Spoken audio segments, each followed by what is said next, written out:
महापालिका निवडणुकीमध्ये बड्या नेत्यांनी आपापल्या घरात तिकीटं आणली आहेत। कल्याण डोंबिवलीमध्ये 12 नेत्यांनी घरातच तिकीटं मिळवून घेतली आहेत आणि आपल्या नातेवाईकांचं चांग भलं केलंय। नवी मुंबईमध्ये 13 मातब्बर नेत्यांनी सत्तेचा वाटा ओढून घेतलाय, तर पनवेलमध्ये 3 नेत्यांनी नातलगांना तिकीटं मिळवून दिली आहेत। मीरा भाईंदरमध्ये किमान 16 नेत्यांनी नातलगांचं चांग भलं केलंय।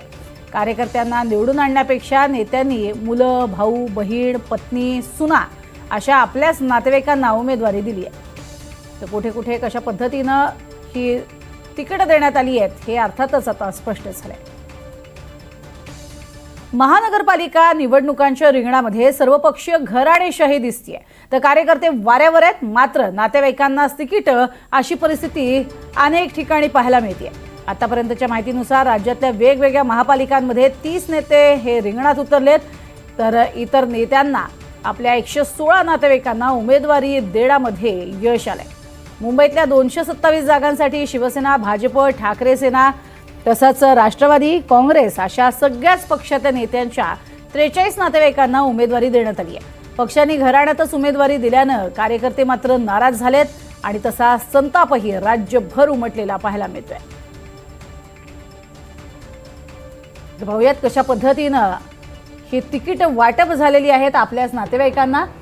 ठाणे महानगरपालिकेत आपण बघतोय शिवसेनेचे देवराम भोईर हे स्वतः ज्यांनी उमेदवारी घेतली आहे, तसंच मुलगा संजय भोईरला उमेदवारी, पत्नी उषा भोईर आणि भावजे सपना भोईर अशा सगळ्यांना त्यांनी उमेदवारी मिळवून घेतली आहे। तर भाजपमध्ये नरेंद्र मेहता जे आमदार आहेत त्यांनी भावजे डिंपल मेहता यांच्यासाठी उमेदवारी मिळवली आहे। तर त्यामुळेच जे कार्यकर्ते आहेत वर्षानुवर्ष काम करतायत ते मात्र मागे राहतात असा आरोप होतोय। नवी मुंबईमध्ये मंत्री गणेश नाईक यांनी पुतण्या सागर नाईक आणि सून वैष्णवी नाईक यांना सुद्धा उमेदवारी दिली आहे। तर शिवसेनेचे विजय चौगुले यांनी नवी मुंबईमध्ये स्वतःसाठी सुद्धा तिकीट घेतलेलं आहेच। मुलगा ममित चौगुले आणि मुलगी चांदणी चौगुले यांना सुद्धा उमेदवारी दिली आहे। तर शिवसेनेचे MK मढवी यांनी स्वतःसाठी तिकीट घेतलं आहे, शिवाय पत्नी विनया मढवी आणि सून तेजश्री मढवी यांनाही तिकीट मिळवून दिलंय। तर भाजपचे दशरथ भगत यांनी स्वतःसाठी उमेदवारी घेतली आहे, तसंच पुतण्या निशांत भगत आणि सून प्रीती संदीप भगत यांना देखील त्यांनी उमेदवारी देऊ केली आहे।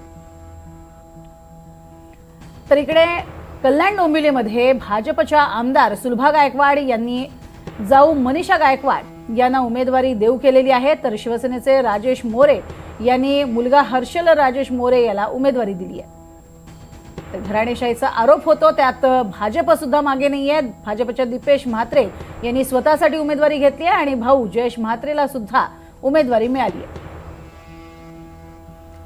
तर मनसेचे शैलेश धात्रक यांनी स्वतःसाठी उमेदवारी मिळालेली आहे मनसेकडनं, तसंच पत्नी मनीषा धात्रक आणि मुलगी पूजा धात्रक यांना सुद्धा मनसेकडनं उमेदवारी मिळवून दिली आहे। ते 10 वर्ष भाजपमधनं नगरसेवक म्हणून काम पाहिलेलं आहे।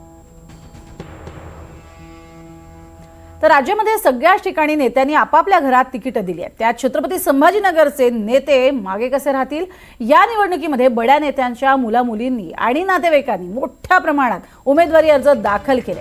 मनपा निवडणुकीमध्ये संजय शिरसाट, अंबादास दानवे आणि चंद्रकांत खैरे यांच्या नातेवाईकांची प्रतिष्ठा पणाला लागली। या नेत्यांची प्रतिष्ठा त्यांच्या वारसाच्या निकालावरतीच अवलंबून असणार आहे, त्यामुळे संभाजीनगरमधील निवडणूक घराणेशाही विरुद्ध नवे चेहरे अशी रंगणार आहे। तर संभाजीनगरमध्ये सुद्धा अशाच पद्धतीनं आपल्या मुलामुलींना तिकीट देण्यात आलेली आहे आणि त्यासाठीचे सगळी ताकद पणाला लावलेली आहे।